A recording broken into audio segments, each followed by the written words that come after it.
Welcome to another episode of What Are You Reading? What Are You Writing? I'm so glad that you have joined us today. I'm your host, Karen E. Osborne, author of Getting It Right, Tangled Lies, Reckonings, and True Grace, which just came out in September. So we're so glad you're here, and I want to introduce you to this fascinating guest I have today. She is C.J. Carson. Hey, C.J. Hi, it's great to be here. Oh, I'm so glad that you're with us. So C.J. has uh, three paranormal mysteries out, and the first one it's a trilogy. And the first one is Murderous Envy, and the second one is Murderous Interruptions. And the third one that came out earlier this year is Murderous Karma. And she's going to tell us all about them and what she's working on, the two books that she's working on going forward. So tell us, let's start with why paranormal? How did that come about? What's the interest there or the pull there? Well, it's interesting that you ask about that because I didn't set out to write a paranormal book, but in my past, what I did after my corporate job, I had gone into massage therapy. And when I did go into massage therapy, I went in along with that into energy work. And if any energy work, it's acupuncture, it's Reiki, and it's basically about the movement of energy through your body or through the world and how you interact with that energy. And so as a result of that, on top of all that, I'm very intuitive. That part of me is kind of well developed. So it started out being about a young woman who's half Native American and half Scottish. And she, like myself, chose an analytical world and was a businesswoman. And she chose to go that path. And she was a very successful marketing person. And she had her own company with her son, with her brother. And her grandfather and father both had passed away. And that's from her Native American side. Her grandfather was a medicine man. So when they passed away, she was torn. So she walked away from that part of her life and just dove into her business. Later on in life, in the beginning of the first book, something traumatic happens to her. And as a result of that, all these gifts that she has on the Native American side start to emerge. And that's the premise, because it does kind of lend itself to paranormal. It's a mystery, paranormal. There's a little bit of something for everyone in there. There's a love story in there. She has a best friend that offers some comedy relief. I tried to make it a little bit rounded so everyone would enjoy it. Very nice. Yeah, a little gender genre blending. Yes. Is what I meant to say. Yeah. Yeah, so that's cool. And so you shared kind of the premise of the series. You know, she's Native American. Did you have to, are you Native American? I am. So you were pulling on your own. Right. I'm part Native American. Let me rephrase that. And I'm part a few other things as well, but mostly English, not Scottish. I believe that's what I've been told growing up. I've always had a fascination for Native American culture. I've always I've kind of always been driven to it, or kind of been drawn by their belief system that the earth and, things that the natural order of things are what we should be, grateful for, and their belief systems where that's concerned, and their spirituality in that realm. So it was an easy step for me to try and enter that world. I love it. So tell us about your protagonist. What is she like? What do you love about her? What are some of her challenges or not nice qualities? Tell us about her. Okay, so the protagonist's name is Allie, and she literally, when I say she walked away from her Native American heritage, she becomes a very driven businesswoman who has no time for anything except what affects the bottom line. Now she's still a kind person, but she doesn't stop long enough to show that side of her. And so she her underneath all of that, she's kind and she can be vulnerable, but you don't see that in the beginning. In the beginning, her character kind of evolves. And so the one thing that I would say about her is if you lose her trust, as you will see in this trilogy, or I should say in the second trilogy, you are hard pressed to get it back. She trusts and she loves deeply, but when you cross her and you do something to make her mistrust you, it takes her a long time to come around. That's a great, it's so interesting as writers, our characters are real people. They're real. I mean, even though we make them up, they are fully blown people, and they're always more interesting when they have both good qualities and then qualities that, you know, can get on your nerves even. Right. I So wanted, that is, and go that's ahead, a I'm good, sorry. I wanted her to evolve that way. I wanted people to see her almost not like her, but in the beginning, I wanted them to see, this woman who was successful and driven. And I do liken it to my own life in some respects, because I went into corporate America in the beginning of my careers. I say careers because I had many careers. I went into that because I was a single parent and I needed the bottom line. I needed the money. So I was very, I went up through the ranks, clawing my way up through corporate.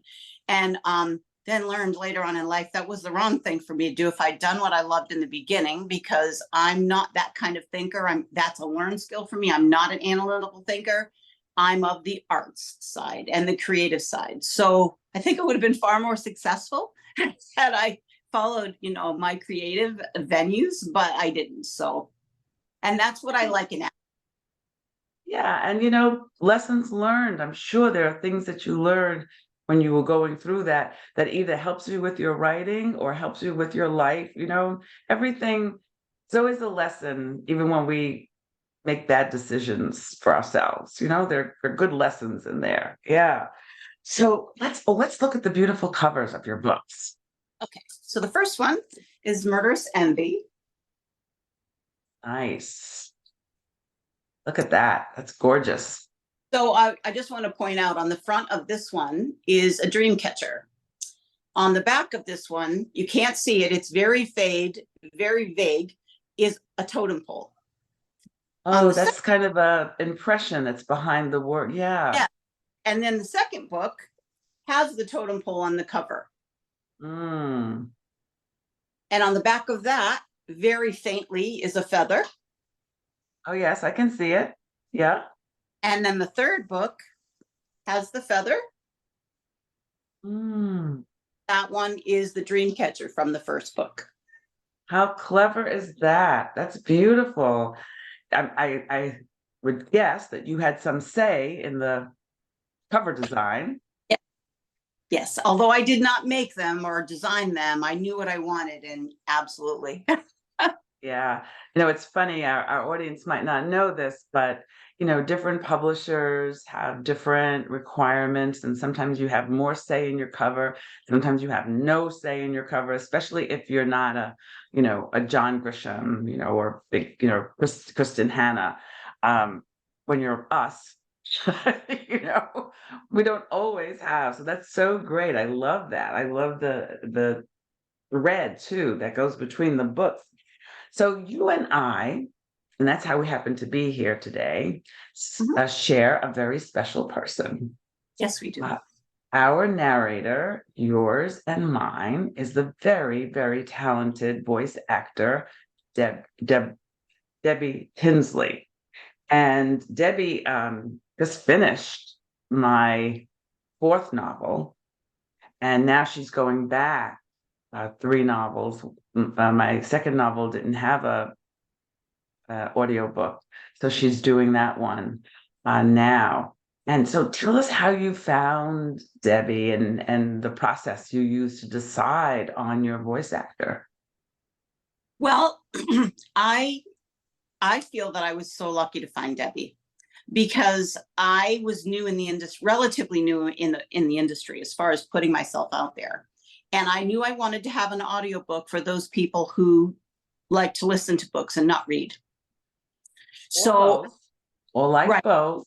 they do like both. Yes, me too, because sometimes I only have time to listen. So, absolutely. So I went to the website that Debbie actually was dealing with at the time. And I put a sample of my book up there and I asked people to do auditions. Mm-hmm. Within 24 hours, I had 17 people audition. So I had to cut it off. I cut it off the next day. And myself, my daughter, my beta readers, we all listened to all the auditions and we didn't tell each other. We just listened to them and we all picked Debbie Tinsley. Wow. That's There, amazing. First of all, congratulations. 17. I mean, think of the power of your writing that you intrigued 17 people who wanted to be your voice actor. That is like, whoa, it's wonderful. And then for everybody, your beta readers and your family to choose Debbie, we did a similar process, but I had about 5 or 6 auditions. And I put my beta readers and my family members who I trusted in this process on Zoom. And then because some of my beta readers lived in Australia, and so we did a Zoom and everybody listened to the auditions. And after each audition, I gave them a little ranking sheet, a little with questions. And so that everybody, wrote. And then at the end, then I said, okay, what did you guys think? And just about, I would say 4 out of 6 of us, or 4 out of 6 of us chose Debbie. And the other person that they liked, 2 of them really liked, and I liked her too, but she actually charged money, like big money. And I just, as good as she was, couldn't do that. But right. Debbie has just been amazing, and I'm so happy with. I just got finished listening to True Grace, which came out on September 7th, and so I just got finished listening to Debbie's whole reading of it. I was on the treadmill, and oh, Oh, she did a great job. So what are you writing? Oh, before we go on to what are you reading? Tell me about what's in the works. You have 2 books in the works, right? so because Allie is half Native American and half Scottish, on her mother's side, she's half Scottish. There is a second trilogy coming, and which she will go to Scotland and she will explore her Scottish heritage. And again, things will come up for her. A little bit of a giveaway here is that she ends up leaving her career, leaving her career as in the marketing world for her marketing firm, and she ends up being hired by the police to help them with cases as a result of some of her gifts. So when she goes to Ireland, she has family in Ireland, she's going to be going there, and the same sort of mystery is going to thread through her visit in Ireland. Not Scotland. I'm sorry, Scotland. Thank you, Scotland. Okay. So yeah. So then I also had a reader. I always want to listen to my readers. They have the best ideas. One of my readers contacted me and said, Cindy, I would love to know more about the villain in your book. The villain in this series is named Makia. And she said, what made him the person he is? No one's born to be that horrible. And I said, you know what? That's a really great idea. I'm going to do that. I'm going to write a series, a separate series for Makia, and it's basically going to be called Makia, the Making of the Man. But just to give you a little flavor for these books, one of Allie's gifts, as well as Makia's, they have some of the same gifts, and they're both Native American. Makia is as well. They have the ability also to move through parallel times, and they have lived other lives together in different ways. Wow. So in the first series, we get a taste of that in the first trilogy. Now, in his book and his series, I am writing the first book about his first incarnation, which is the medieval times in the 1600s. So you're going to see him in the 1600s and the horrible things that happened to him in all of these lives that made him be the person that he was in 2020 and 23. Oh, how intriguing that is. A lot of research you'll Yes. have to do, but that sounds amazing. That sounds wonderful. Well, we are, because I've been so chatty, I think, we are running out of time. So I want to hear about books because we don't want to ever end without giving our audience some recommendations. Okay. So you did ask me what books in the past had influenced me. And I'm just going to briefly mention a couple. And that is, I have always loved Wayne Dyer. And I think his books lend themselves to kind of the genre that I read. So I went back and I reread this.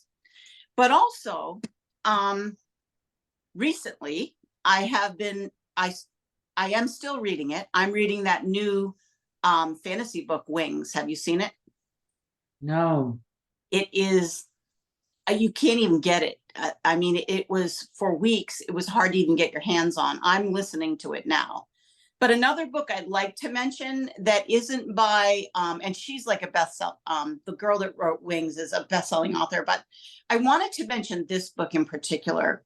This is a book that I think is definitely worth reading if you love history and if you love things about the Holocaust. This is a fiction by a friend of mine who unfortunately has passed away, so we won't see any work from her, any additional work from her. But it's called Sisters of the Scorned. And her name is Bella Fay. Her author's name is Bella Fay. And it's such an intriguing story. It's fiction, but it's based loosely on something that happened to a very strong woman. It has a very strong woman character who survived the Holocaust and came out secretly ahead of the game in the United States. So it's Very really intriguing. It is very intriguing. So I just wanted to give a heads up, but also Wings. It's I've started listening to it. I'm about halfway through it, and if I'm trying to broaden my horizons because paranormal wasn't not paranormal. I'm sorry, fantasy books were not something that I read before. I liked detectives. I liked, you know what I mean. And I'm trying to hone in my own skills by reading different genres and different styles of writing. I do that as well. I do that as well. This has been such a fun conversation. And how can our audience find you, be in touch with you, find your books? My books are sold online everywhere. Locally, they're in local bookstores. I have not gone, although this is what I'm told I need to do next. I have not gone to solicit the bigger bookstores to check and see, are we in there? I know we're online in there, but I've been so busy with everything else. So, but they can find me on I do have a website, cjcarsonauthor.com. Medium, all the medias. I can be found on Instagram, Facebook, TikTok. I have videos on TikTok, marketing videos. And again, under CJ Carson Author. So please check me out there. Yeah, please follow CJ, follow her, look for her books, buy her books, read her books, write a review. Just so helpful and important to us. And I hope that you will tell CJ and me that you met her here. And what are you reading? What are you writing? See you guys next week. Take care. Thank you.